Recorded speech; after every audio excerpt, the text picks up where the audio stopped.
Grade 10 PTP की किताब है ये, ठीक है। इसका पहला चैप्टर स्टार्ट करेंगे। पहला चैप्टर इसका है क्वाड्रेटिक इक्वेशन।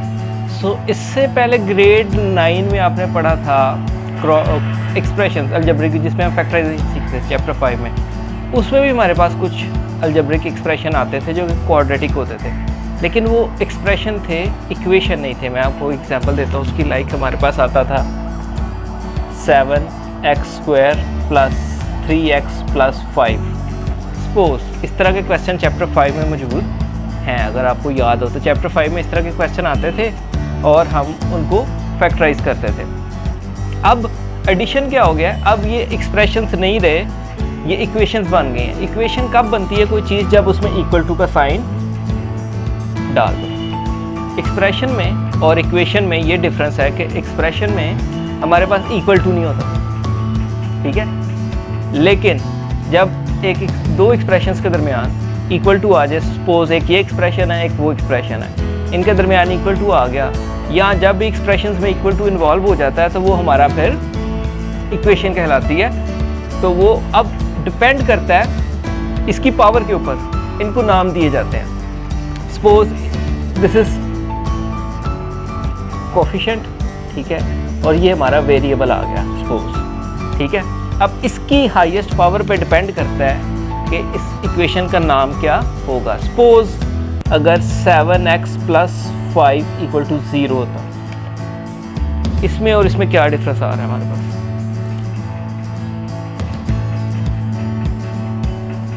हाँ?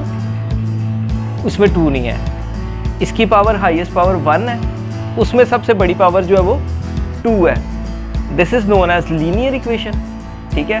फ़र्क ये है कि इसमें हाईएस्ट पावर 1 होती है और इसमें हाईएस्ट पावर 2 होती है। अब इसकी अगर डेफिनेशन पे आप जाएं, अगर आप खोलें किताब आपके पास हो तो फर्स्ट पेज खोलें, पेज नंबर 2 बुक के ऊपर आ रहा है, ये हमारे पास आ रहा है बुक के ऊपर, ठीक है। तो टॉप के ऊपर है an equation which contains square of unknown. अब ये भी अननोन है, ये भी अननोन है। Contain square of unknown and no higher power. एक ऐसी इक्वेशन जिसमें अननोन की हाईएस्ट पावर 2 हो, ठीक है, और उसके बाद कोई बड़ी पावर ना हो, तो वो एक्सप्रेशन या वो इक्वेशन क्वाड्रेटिक इक्वेशन कहलाती है। An equation which contain the square of unknown that is variable, ठीक है, quantity but no higher power is called quadratic equation. Suppose मैं यहाँ पे आपके लिए लिख रहा हूँ, हमारे पास आ गया हाईएस्ट पावर x² होगी, फिर x होगा, और फिर 1 आ गई, फिर x की पावर 0 आ गई, फिर इक्वल टू 0, ठीक हो गया। यहाँ पे अब हम लगा लेते हैं a, b और c। अब देखें ax² + bx, ठीक है, और जिसकी पावर मैथमेटिक्स में 0 वो 1 के बराबर होता है, तो c 1 टाइम c ही आएगा इक्वल टू 0। सो यहाँ से हमारे पास ax² + bx + c = 0। This is known as quadratic equation. It contains square of unknown and no higher power. मैं थोड़ा सा इधर करता हूँ ताकि यहाँ पे नजर आए, आप नजर आ रहे, ठीक है। ax² + bx + c। अब इस पे आप गौर कर सकते हैं कि यहाँ पे square of unknown and no higher power, इससे बड़ी तो कोई पावर नहीं है ना, हायर ही बोला उसने। इसको बोलते हैं standard form of quadratic equation. सादा अल्फाज में याद रखिए, स्टैंडर्ड फॉर्म में हमने क्या करना है, x² वाला पहले होगा, फिर x वाला होगा, फिर कांस्टेंट होगा, और दूसरी तरफ 0 होगा। सपोज खुद से ले लेते हैं equation 3x + 7x² = 4। Is it in standard form? नहीं।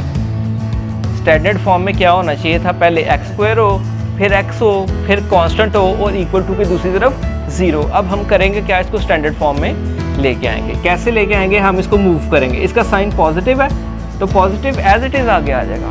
7x², इसके आगे कुछ नहीं है, जिसके आगे कुछ नहीं होता वो पॉजिटिव होता है, तो यहाँ पे अब लगाना पड़ेगा 3x। अब 4 उधर पॉजिटिव है, इधर आएगा, कुछ है आइडिया इसका? नहीं, उधर पॉजिटिव है, इधर आएगा नेगेटिव हो जाएगा, और ये 0, और ये इसकी स्टैंडर्ड फॉर्म हो गई, ठीक है।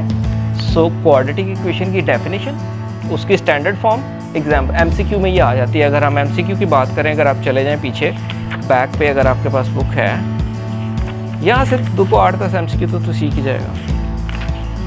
6-7 टोटल होने हैं इसमें। अब देखें पहला क्वेश्चन ही आपको ये अगर आपको नज़र आ रहा है, पहला MCQ ये है, तो what is the standard form of quadratic equation? Simple, ax² + bx + c = 0। इसमें अब पहली ऑप्शन में देखें, पहली ऑप्शन है bx + c = 0, तो ये तो नहीं है, स्टैंडर्ड फॉर्म ही नहीं है, क्योंकि इसमें तो हाईएस्ट पावर x 1 है, ठीक है। उसके बाद सेकंड है ax², मैं लिखता हूँ, आपने बतानी है कौन सी राइट है।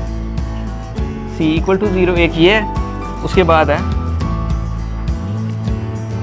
bx, a है ax² = 0। अब इसमें से मुझे बताओ स्टैंडर्ड फॉर्म कौन सी है क्वाड्रेटिक इक्वेशन की?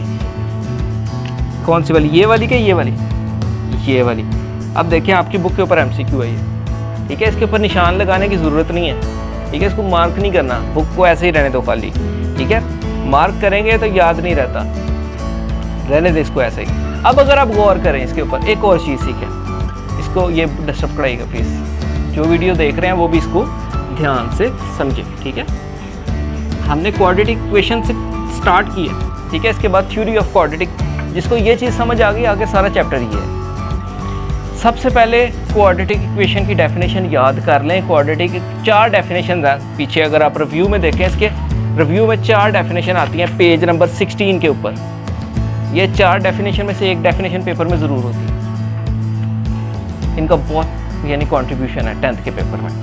एक डेफिनेशन हो गई जो पेज नंबर बिल्कुल स्टार्ट में आपने की थी, बिल्कुल स्टार्ट में अगर हम जाएं तो अगर मेरी ऑडियो ठीक रिकॉर्ड हो गई तो आपके काम आ जाएगी वीडियो, ठीक है। पेज नंबर 2 के ऊपर मैथ्स की 10th की बुक है, an equation which contain the square of unknown, आप अपने अल्फाज में भी इसको लिख लें, unknown quantity but no higher power is called quadratic equation and also known as second degree equation. Second degree equation क्यों बोलते हैं? क्योंकि इसकी हाईएस्ट पावर 2 है।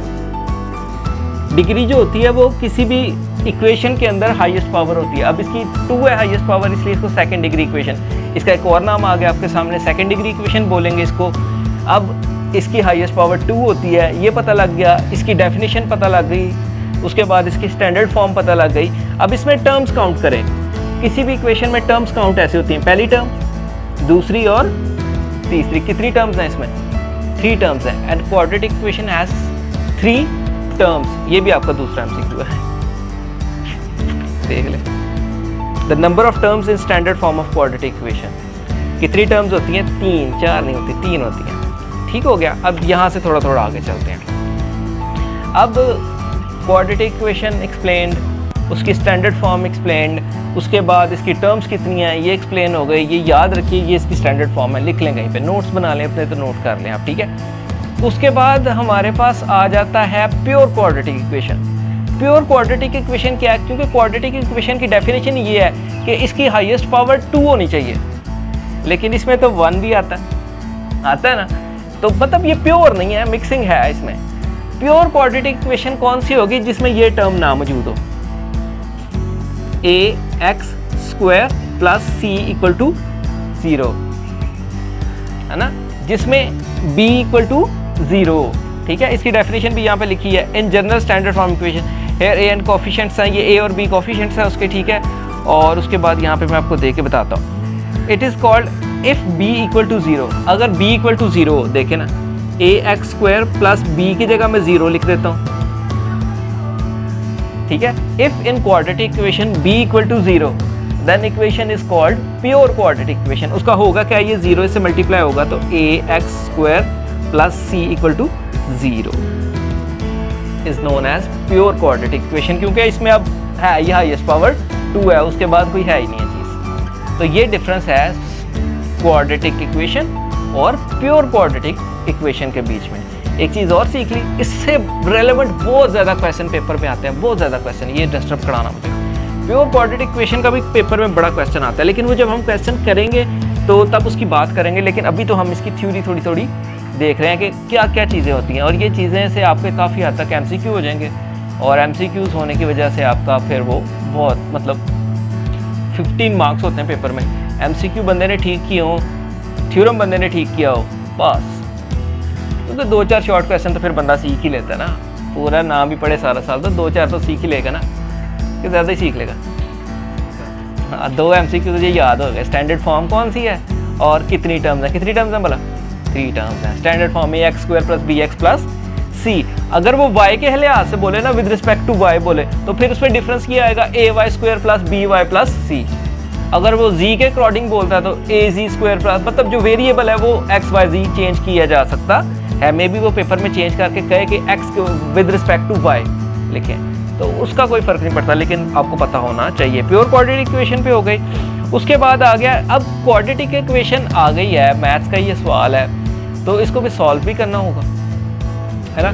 तो इसको सॉल्व करने के तरीके कितने हैं, how many ways are there to solve quadratic equation, there are 2 ways, ये याद रखना है। वैसे बेसिकली 3 है, ठीक है, लेकिन अभी जो वर्ड्स में आता है वो 2 ही आता है, ठीक है। 2 तरीके हैं इसको सॉल्व करने के, there are 2 ways to solve a quadratic equation. उसमें हमारे पास आ जाता है factorisation,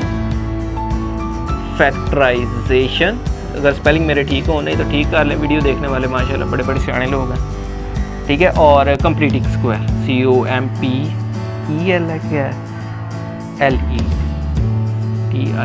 completing square. Completing square से आगे क्वाड्रेटिक फार्मूला निकल आता है, फार्मूला। तो MCQ में अगर वो तरीके पूछता है तो 3 है टोटल हमारे पास। हम चाहे उसको फैक्टराइजेशन करके सॉल्व कर लें, चाहे कंप्लीटिंग स्क्वायर सॉल्व कर लें, चाहे क्वाड्रेटिक फार्मूला। लेकिन याद रखना है कि जो क्वाड्रेटिक फार्मूला है वो कंप्लीटिंग स्क्वायर से ही निकला हुआ है। मतलब जब हम इस एक इक्वेशन को, जो कि स्टैंडर्ड फॉर्म है, ax square plus B x plus c equal to 0, इस इक्वेशन को अगर हम सॉल्व करें कंप्लीटिंग स्क्वायर से, जो आंसर होगा वो क्वाड्रेटिक फार्मूला होगा, ठीक है। अगर इस इक्वेशन को, ये लास्ट MCQ भी है आपका, ठीक है, अगर इस इक्वेशन को कंप्लीटिंग स्क्वायर से सॉल्व किया जाए तो जो आंसर आएगा वो कंप्लीटिंग स्क्वायर, और सॉरी क्वाड्रेटिक फार्मूला होगा, ठीक है। तो क्वाड्रेटिक फार्मूले पे भी आगे चलते हैं, तो फिर उस पर बात करते हैं। अभी यहाँ पे हमारा काम होगा फैक्टराइजेशन, कंप्लीटिंग स्क्वायर, और ये 4-5 चीज़ें हमारी सामने आ गई। क्वाड्रेटिक इक्वेशन क्या होती है, उसकी स्टैंडर्ड फॉर्म क्या होती है, उसकी टर्म्स कितनी है, उसके बाद प्योर क्वाड्रेटिक इक्वेशन क्या होती है, और उसके बाद सॉल्व करने के इसको कितने तरीके हैं। 2 तरीके हैं, ठीक है। फैक्टराइजेशन, अगर शॉर्ट क्वेश्चन आए तो आप 2 लिखेंगे, फैक्टराइजेशन और कंप्लीटिंग स्क्वायर। तीसरा भी लिख देंगे तो इस पर कोई मसला नहीं है। लेकिन MCQ में वो पूछता है, उसके बाद अगला MCQ ये है, देख ले,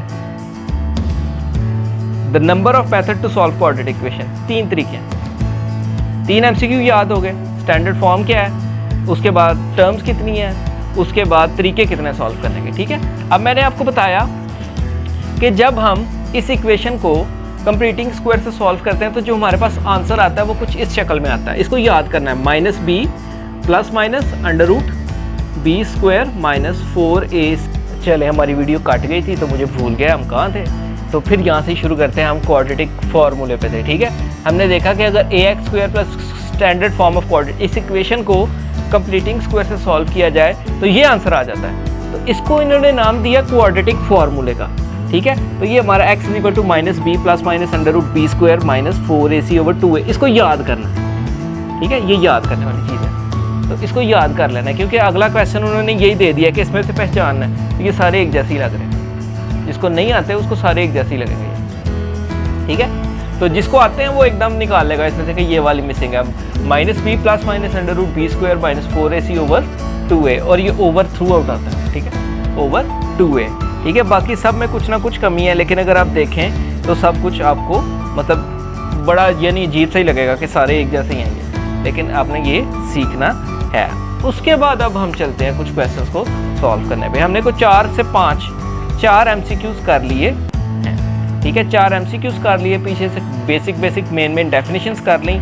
अब हमारी एक वो बुनियाद बन गई है कि अब हम इसके ऊपर यानी स्टार्ट कर सकते हैं, कि अब हमें पता लगेगा। अब इसमें से हम क्वेश्चंस करेंगे कुछ बड़े अजीबोगरीब से, ठीक है। तो क्वेश्चन करने से पहले हम प्योर क्वाड्रेटिक इक्वेशन के कुछ क्वेश्चन करेंगे। इन क्वेश्चंस को नोट कर लो, ये बड़े ज़बरदस्त क्वेश्चन है। ये डस्टर पकड़ाओ मेरा जरा, इनको नोट कर लें अपने पास, जिनको ये क्वेश्चन ज़रूर आने चाहिए। प्योर क्वाड्रेटिक इक्वेशन के ये क्वेश्चन है, ठीक है, और ये ज़रूर आने चाहिए। ये इसकी फिल इन द ब्लैंक्स में मौजूद हैं क्वेश्चंस, ठीक है, MCQs में मौजूद हैं। MCQ वाले क्वेश्चन भी अभी कर लेंगे हम, इसके जो एग्जाम्पल्स में है वो भी अभी कर लेंगे, और जहाँ जहाँ से मिलेंगे हम एक साथ ही कर लेंगे। फर्स्ट क्वेश्चन है हमारा x² माइनस 16 इक्वल टू 0। ये प्योर क्वाड्रेटिक इक्वेशन है, ठीक है। इसको आपने करना क्या है, इसको सॉल्व करने का तरीका ये है कि आप क्या करेंगे कि मैं इसको इसका आप करेंगे क्या, इसको कि आप उठाएंगे कांस्टेंट को दूसरी तरफ ले जाएंगे, ठीक है। सो पहला स्टेप हमारा ये होगा, कांस्टेंट उठाएं दूसरी तरफ ले जाएं। ये प्योर क्वाड्रेटिक इक्वेशन को सॉल्व करने का वे है। सारी आप ऐसे ही सॉल्व करेंगे, आगे बहुत से क्वेश्चन है मैं सारे ऐसे ही सॉल्व करके दिखाऊंगा। 16 इधर नेगेटिव है, उधर जाएगा पॉजिटिव हो जाएगा। नेक्स्ट स्टेप हमारा होगा take square root on both side. Take square root on both side. x² is equal to 16। अब स्क्वायर और स्क्वायर रूट काट जाता है, इक्वल टू +-4 आंसर आएगा। क्वाड्रेटिक इक्वेशन को सॉल्व किया जाए तो 2 आंसर आते हैं, इस वजह से इसके साथ प्लस माइनस लगाना नहीं भूलना। तो ये +-4 इसके साथ आएगा। जब भी अंडर रूट लिया जाए किसी नंबर का तो प्लस माइनस ज़रूर लगाते हैं। कुछ केसेस में नहीं लगाते हम, लाइक इकोनॉमिक्स में हम नहीं लगाते। इकोनॉमिक्स में अगर हम किसी चीज़ की प्राइस निकाल रहे हों और स्क्वायर रूट ले लेते हैं तो वो प्राइस का स्क्वायर रूट लेने के बाद वो 16 के बाद 4 आता है तो हम वो +4 ही लेंगे, नेगेटिव को इग्नोर कर देते हैं। उसका वजह ये है कि कुछ चीज़ों की नेगेटिव नहीं पॉसिबल होती है ना, प्राइस नेगेटिव नहीं हो सकती कभी भी। कोई चीज़ नेगेटिव में तो कोई नहीं ना बेचेगा कि पल्ले से तुझे 5 रुपये दे के कहकर चीज़ खरीद ले, तो ऐसा नहीं होता। तो बहुत सी जगह पे निगलेक्ट कर देते हैं, इस वजह से ये हमारे पास नहीं आती कई जगह पे। लेकिन मैथमेटिक्स के रूल्स के अकॉर्डिंग आप प्लस माइनस रूल साथ लगाते हैं। अब इसको सोल्यूशन सेट में भी लिखा जाता है। सेट्स ये होते हैं, ब्रेसिस में लिखना है इनको। तो this is the solution set of this.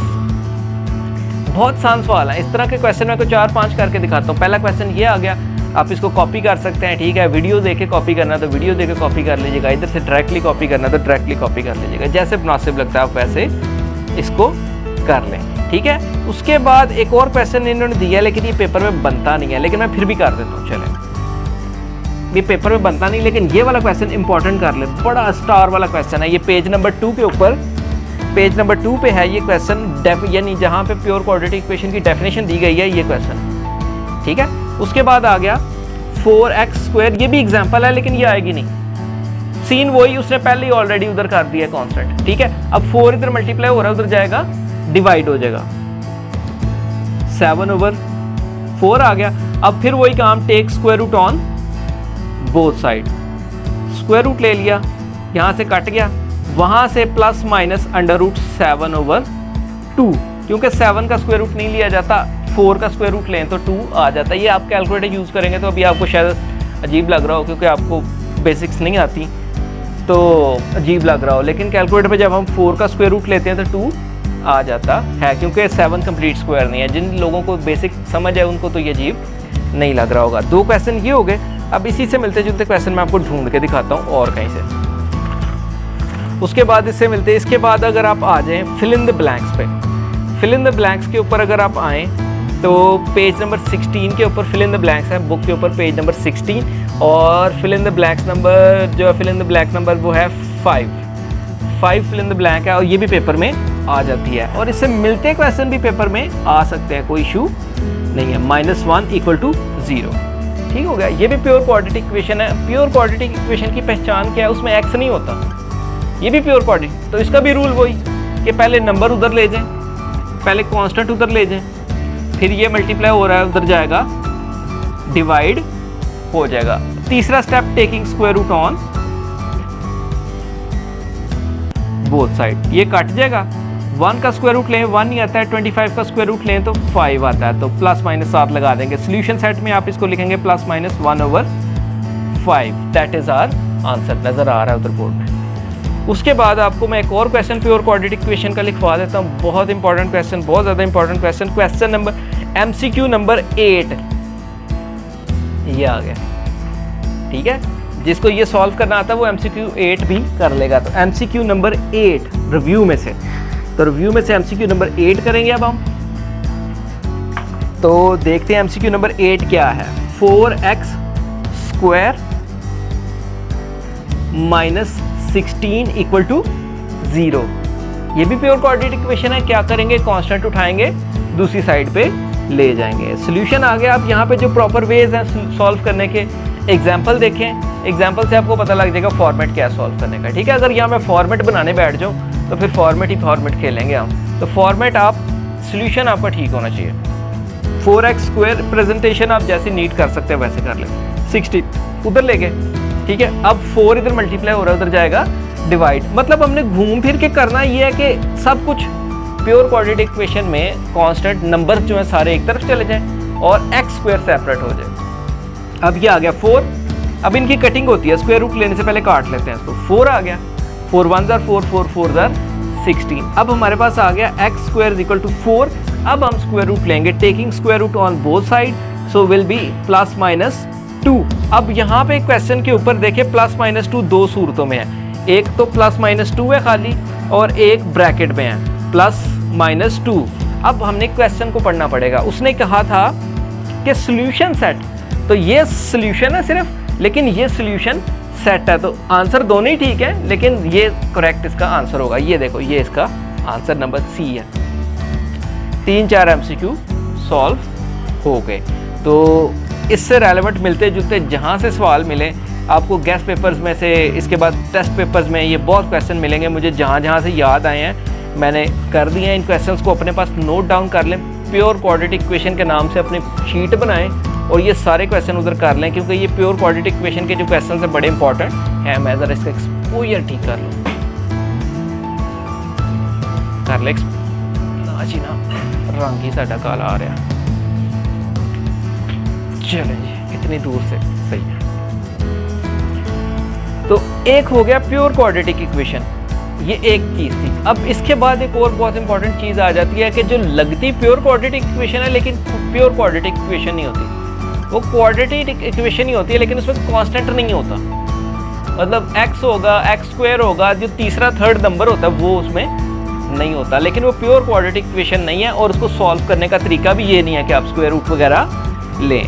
उसको सॉल्व करने का तरीका कुछ ऐसे है। इसके भी क्वेश्चन नोट कर लें, बहुत ज़्यादा इंपॉर्टेंट क्वेश्चन है। अगर मुझे जहाँ जहाँ से नज़र आते हैं मैं ले लेता हूँ। अभी यहाँ पे मुझे नज़र आता है तो मैं बताता हूँ आपको। क्वेश्चन इसके बड़े इंपॉर्टेंट हैं और इस तरह के आते भी बहुत ज़्यादा हैं। Example number 2 page number 3। Example number 2 page number 3 very important, इसको स्टार लगा रहे, बड़ी इंपॉर्टेंट क्वेश्चन है। फिर जो एंड तक गैस ढूंढते रहते हैं आप लोग। X square is equal to 30x। अब ये प्योर क्वाड्रेटिक इक्वेशन नहीं है। प्योर क्वाड्रेटिक इक्वेशन होती तो इसके अंदर x नहीं होता।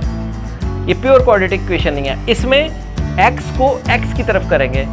प्योर क्वाड्रेटिक इक्वेशंस में नंबर को नंबर की तरफ कर लेते हैं। 0 नंबर है तो नंबर्स को नंबर की तरफ कर लेते हैं, लेकिन इसमें नहीं है। अब ये प्योर क्वाड्रेटिक इक्वेशन ही नहीं है। अब इसमें x को x की तरफ करना है, याद रखिएगा। इसमें कोई और एफिशिएंसी नहीं मारनी। अदरवाइज कुछ लोग कहते हैं 5 से इधर दोनों तरफ 5x से डिवाइड कर दें, दोनों तरफ 5x से डिवाइड कर दें अगर हम, तो x की सिर्फ एक रूट निकलेगी, लेकिन 2 नहीं चाहिए। इस तरह 2 नहीं निकलेंगी। 5x square minus 30x equal to 0। x को x की तरफ ले आया, पॉजिटिव था, उधर आके नेगेटिव हो गया।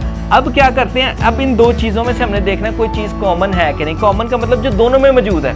अब दोनों में क्या मौजूद है, x इसमें भी है, x इसमें भी है, निकाल सकते हैं हम। फिर 5 इसमें भी है और ये भी 5 के टेबल में आ जाता है। तो take common by taking common 5x, दोनों में से 5x कॉमन ले लिया तो 5x 1 जार 5x, क्योंकि यहाँ से तो बाहर चला गया ना, तो इधर 1 आ गया, वहाँ पे आ गया और एक x बचेगा क्योंकि 2x थे यहाँ। मैंने तो सिर्फ एक ही कॉमन लिया ना, तो 2 थे तो एक ही बचेगा। और यहाँ से 5 के टेबल में 36 टाइम आता है और x बाहर चला गया इक्वल टू 0। यहाँ तक क्लियर हो गया। क्या करना है, वेरिएबल को वेरिएबल की साइड पे करना है और फिर कुछ कॉमन ज़रूर निकलेगा, वो कॉमन निकाल लेना है। हमने कॉमन निकाल लिया, 5x कॉमन आ गया। अब 5x कॉमन आने के बाद यहाँ पे कुछ नहीं है तो मतलब मल्टीप्लाई, इसको अलग 0 के बराबर और इसको अलग 0 के बराबर। It means 5x is equal to 0, x minus 6 is equal to 0। यहाँ से आ गया x is equal to 0 over 5, multiply हो रहा है तो डिवाइड होगा। ये आहिस्ता आहिस्ता चीज़ें आ जाएंगी। माइनस है तो उधर जाएगा प्लस, तो एक रूट आ गई 0, एक रूट आ गई 6। सोल्यूशन सेट में अगर हम इसको लिखें तो 0 और 6 ये हमारा आंसर होगा। अब इससे रेलेवेंट जितने भी क्वेश्चन हैं ये ऐसे ही होंगे। तो मैं देखता हूँ अगर मुझे कहीं पे मिल जाए इससे मिलता जुलता क्वेश्चन, इससे मिलता जुलता क्वेश्चन रिव्यू में ही होंगे। रिव्यू में अगर आप आ जाएं, अभी प्योर क्वाड्रेटिक इक्वेशन का एक क्वेश्चन मैंने छोड़ दिया है, वो भी नोट कर लें। Example fill in the blanks में 8 नंबर क्वेश्चन था, मैं करता हूँ वो भी, लेकिन पहले अब मैं इसके क्वेश्चन कर दूँ, मिलते हैं मुझे कहीं से। तो इसका क्वेश्चन देखना पड़ेगा, नज़र नहीं आ रहा, जैसे उसका नज़र आ गया ना, इसका भी कहीं ना कहीं से नज़र पड़ ही जाना है। हाँ जी, रिव्यू के अंदर क्वेश्चन नंबर 2 बहुत ज़्यादा important, page number 15, review short question है और क्वेश्चन नंबर 2 का सेकंड पार्ट है ये। मैं यहाँ पे क्वेश्चन सॉल्व करता हूँ, उसके बाद जो रह गया फिल इन द ब्लैंक्स में से क्वेश्चन वो भी कर देता हूँ। बोर्ड आई बिलीव नज़र आ ही रहा होगा यार, ये तो फिर निकाल के चेक करना पड़े की वीडियो। अब देखें 5x square is equal to 15x पढ़ा जाता है, देखो तो हाँ पढ़ा तो जाएगा, चलो साथ कमेंट्री थोड़ी कर रहा हूँ। हाँ, अब वेरिएबल को वेरिएबल की साइड पे, क्योंकि ये प्योर क्वाड्रेटिक इक्वेशन नहीं है, x इक्वल टू 0। अब इसमें से कुछ कॉमन निकाल सकते हैं हम, कोई आइडिया क्या कॉमन निकलेगा? हाँ जी, थोड़ा थोड़ा दिमाग काम कर रहा है। x भी दोनों में है और 5 भी दोनों में है, तो 5x कॉमन निकल आएगा। यहाँ से 5 बार चला गया और 1x बार चला गया, तो 1x बचा, ठीक है। वो 5 3s are 15 और x बार चला गया इक्वल टू 0। अब इसको अलग 0 के बराबर और इसको अलग, दो रूट्स निकल आएंगी हमारे पास, 5x इक्वल टू 0 और x minus 3 equal to 0। x is equal to 0 over 5 and x is equal to positive 3। Solution set 0 over 5 it mean 0 and 3, that is our answer. दो क्वेश्चंस मुझे नजर आए सामने, मैंने कर दिए हैं, तो आई बिलीव कि इससे मिलता जुलता और क्वेश्चन कहीं आपको मिल जाए तो सेम ऐसे ही होगा, वेरिएबल को वेरिएबल की तरफ करें और कुछ कॉमन निकाल के कर लें। लेकिन प्योर क्वाड्रेटिक इक्वेशन में ऐसा नहीं है। अब प्योर क्वाड्रेटिक इक्वेशन का जो मैं क्वेश्चन छोड़ गया था, मुझे नज़र नहीं आया, वो करवा रहा हूँ। बहुत ज़्यादा इंपॉर्टेंट क्वेश्चन, इससे मिलते जितने जिधर क्वेश्चन मिले कर छोड़ने हैं, खुद से भी बना के वो पेपर में दे सकता है, इसको हम अनसीन कहते हैं, वैसे देता नहीं। X square minus 9 equal to 0, अभी प्योर क्वाड्रेटिक इक्वेशन है कि नहीं है? हाँ, प्योर क्वाड्रेटिक इक्वेशन का माइनस से प्लस से कोई ताल्लुक नहीं है। प्योर क्वाड्रेटिक इक्वेशन वो इक्वेशन होती है जिसमें एक्स स्क्वायर तो हो लेकिन एक्स ना हो, ये प्योर क्वाड्रेटिक इक्वेशन है। इसमें स्क्वायर है लेकिन एक्स नहीं है।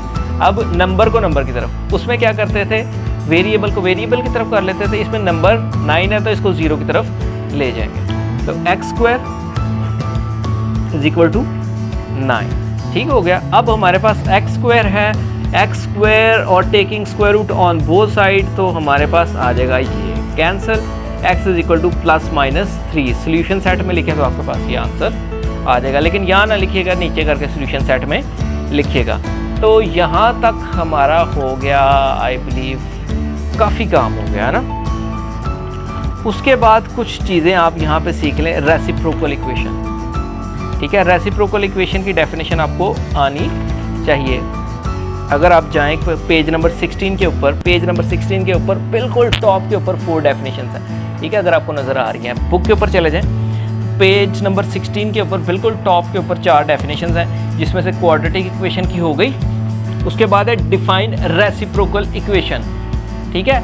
An equation which remain unchanged, अगर इस x की जगह हम इसका रेसिप्रोकल रख दें, ये x है, देखें x है तो इसके नीचे कुछ नहीं है, तो इट मीन्स 1 है। इसका रेसिप्रोकल क्या होगा, 1 ओवर x, रेसिप्रोकल उल्टा होता है, ठीक है। An equation which remain unchanged when we replace x by its reciprocal, it means 1 over x, so it is called reciprocal equation, ठीक है। इसकी डेफिनेशन आपको समरी में भी मिल जाती है। An equation said to be reciprocal equation if it remains unchanged when x is replaced by 1 over x। x था ना, x के नीचे 1 होगा तो इसका रेसिप्रोकल उल्टा यानी 1 over x हो गया। अगर एक इक्वेशन में x की जगह उसका रेसिप्रोकल रखें और उसको कोई चेंज ना आए, कोई फर्क ना पड़े उसे, तो वो रेसिप्रोकल इक्वेशन कहलाती है। अब इसमें याद रखना है, इसके अंदर पूरी किताब के अंदर, पूरी किताब के नहीं, इस पूरे चैप्टर के अंदर जितने क्वेश्चन ऐसे आए जिसमें पावर 6, 8, 10, 4 हो, वो सारे रेसिप्रोकल इक्वेशन होंगे। इतनी बड़ी आएगी नहीं इसमें, वैसे 6-4 तक आती है इसमें। तो ऐसे जितने क्वेश्चन आए वो रेसिप्रोकल इक्वेशन के क्वेश्चंस हैं। अब इसको सिखाने का मकसद क्या था, अगर आप MCQs में जाएं, MCQ में MCQ नंबर 6 क्या कहता है, an equation which remain unchanged when x is replaced by 1/x is an reciprocal equation. उसने सारी डेफिनेशन लिख दी है और नीचे चारों के नाम लिख दिए हैं, बताओ भाई कौन सी है। ठीक हो गया। उसके बाद मैंने एक चीज़ बताई थी कि जब भी पावर 4, 5, 6 इस तरह बढ़ के आए वो सारी रेसिप्रोकल इक्वेशन होती हैं। आपका लास्ट MCQ है 2x की power 4 minus 3x cube plus 7x square minus 3। तो सिंपल, ये रेसिप्रोकल इक्वेशन है। 2 डेफिनेशन 2 जवाब। ठीक हो गया। अब नेक्स्ट इक्वेशन है आपके पास एक्सपोनेंशियल इक्वेशन। एक्सपोनेंट मतलब पावर, जब वेरिएबल पावर की शक्ल में आए, ठीक है, तो वो एक्सपोनेंशियल इक्वेशन कहलाती है। ठीक है, in exponential equation variable occur in exponent, power की शक्ल में आता है। इसकी एग्जांपल देखें। वेरिएबल क्या होते हैं, x या y। जब x y पावर की शक्ल में आना शुरू हो जाए ना, जैसे इसके ऊपर 2x आ जाता है, अब वेरिएबल पावर की शक्ल में आ गया, तो ये एक्सपोनेंशियल इक्वेशन है। सादी सी इसकी मिसाल, 3x की पावर 5x एक्सपोनेंशियल इक्वेशन है, क्योंकि डेफिनेशन उसकी ये कहती है, ठीक है, an equation in which variable occur as an exponent is called exponential equation. MCQ में ये कहाँ पे है, MCQ नंबर 7। MCQ नंबर 7 आपका है 3x plus 3 2 minus x plus 6, है ना, वेरिएबल पावर की शक्ल में एक्सपोनेंशियल इक्वेशन है। उसके बाद आ गई रेडिकल इक्वेशन। रेडिकल का मतलब ये रूट होता है, और जब भी इक्वेशंस में रेडिकल का साइन आ जाए तो वो रेडिकल इक्वेशन। आपके MCQ ऑलमोस्ट सारे हो गए, सिर्फ एक MCQ रह गया, वो भी इंशाल्लाह हो जाएगा नेक्स्ट वीडियो में। हम क्योंकि फैक्टराइजेशन शुरू करेंगे तो फिर वो उसमें होगा। आज के लेक्चर में हमने बहुत ज़्यादा बेतहाशा सी चीज़ें सीखी हैं। इस पूरे चैप्टर को हमने रिव्यू किया, ठीक है। रिव्यू के कितने क्वेश्चन हमने कर दिए हैं इसमें, ठीक है। अब देखें, क्वेश्चन करवा ही देता हूँ। रेडिकल इक्वेशन की मैंने बात की है, रेडिकल इक्वेशन में हमारा आया नहीं, वो एग्जाम्पल मैंने नहीं थी दिखाई क्योंकि MCQ में नहीं थी, तो मैं रिव्यू से क्वेश्चन करता हूँ। इसका रिव्यू के ऊपर स्टार लगा लें कुछ 6-7, इसके रिव्यू से बड़े क्वेश्चन। पूरी किताब के रिव्यू, जितने चैप्टर्स के रिव्यू हैं, सारे क्वेश्चन बहुत इंपॉर्टेंट है। मैंने क्या भी किया है, इसका 5x square equal to 15x वाला वो कर दिया, बहुत ज़्यादा इंपॉर्टेंट। अब कर रहा हूँ 6 वाला क्वेश्चन, इसका 6 वाला क्वेश्चन इसका कर रहा हूँ, इसके ऊपर भी स्टार्स लगा लें। तो क्या है, 3x plus 18 equal to x, ये रेडिकल इक्वेशन, ठीक है। अब इसको सॉल्व करने के लिए क्या करना पड़ेगा हमें, taking square on both side. Take करेंगे स्क्वायर तो हमारे पास आ जाएगा, ये कट गया, 3x plus 18 equal to x, ये आ गया। स्टैंडर्ड फॉर्म करेंगे अब, तो हम क्या करेंगे, इस सब को उठा के उस तरफ ले जाते हैं ताकि पहले x स्क्वायर हो, फिर x हो, फिर 18, तो ये इस तरह कुछ बन जाएगा। x स्क्वायर, ये दोनों उधर जाएंगे तो नेगेटिव होंगे। 3x minus 18 equal to 0। अब जिनको आता है ग्रेड 9 का चैप्टर 5 वो इसकी फैक्टराइजेशन कर लें, जिनको नहीं आता वो नेक्स्ट वीडियो का वेट करें। वैसे मैं आपके लिए कर देता हूँ, ये 3 6 18 का पेयर बन जाएगा मेरे ख्याल से, क्योंकि 18 है तो 3 6 18 का पेयर बनेगा। चले मैं ट्राई कर देता हूँ। x square minus 6x plus 3x minus 18 equal to 0। तो ये जिनको अभी नहीं समझ आ रही वो नेक्स्ट वीडियो का वेट करें तो उसमें समझ आ जाएगी। x कॉमन लिया x माइनस 6, यहाँ से 3 कॉमन लिया x माइनस 6 इक्वल टू 0। अब यहाँ से x माइनस 6 कॉमन आएगा तो सूरत हाल कुछ बनेगी, x माइनस 6 और x प्लस 3। तो इतना कंफ्यूज होने की ज़रूरत नहीं, जो दो है उसको एक दफ़ा लिख लो और x प्लस 3 एक दफ़ा लिख लो, इक्वल टू 0। अब इसको अलग 0 के बराबर और इसको अलग 0 के बराबर, तो मैं लिखता हूँ x minus 6 is equal to 0, तो x की वैल्यू 6 आ गई, एक वैल्यू आ गई।